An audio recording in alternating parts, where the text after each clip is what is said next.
Söylemedim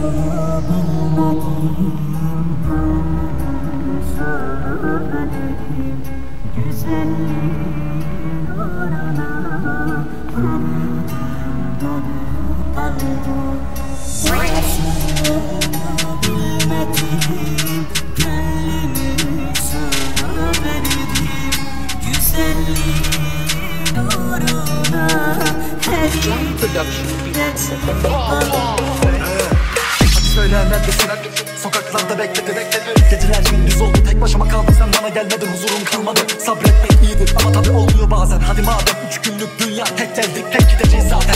Sıkıntılar bitmez bizden, gel karanlıkta gençleri izle. Polis gelir, çocuk bilir, haber verin, al kardeş emaneti gizle. Schlechten Messerstecher, jeder sitzt kein Zufallstreffer, nein. Jeder Tag könnte mein letzter sein, zieh ab mit dabei, Russ ist sein Mama. Stimmung ist mit so wie der, wir trippeln durch so wie von Persien. Wir kommen aus Delhi, ob er, gel, bir burası Beka, wo ich komm von der Straße, wo kann ich nicht sagen, dass ich an die Bahn auf die Park check.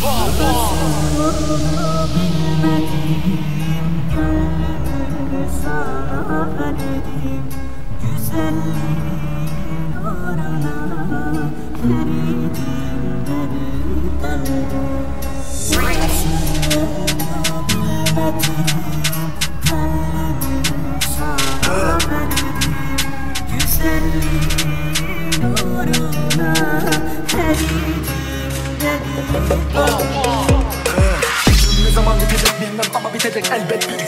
Sen bana sık fark etmez, ben gelir atarım seni mezarına bin gün. Sevsem tam severim ama silsem arkamı bakmam giderim. Beni bilenler bilir Rabbimden tek huzur ve sadık dost. Hab mir gesehen, als ich wollte und mir getan, als ich sollte. Anführer, wenn ich nicht folge, wenn ich will, hol ich mir wieder ne Gold. Kriminelle Welt, du weißt, mein Hund brennt immer wieder, frag meine Brüder. Hier geht es drunter und drüber, wenn du dran zweifelst, Digga, komm rüber.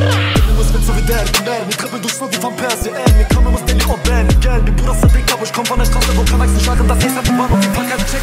Nasıl oldu bilmedim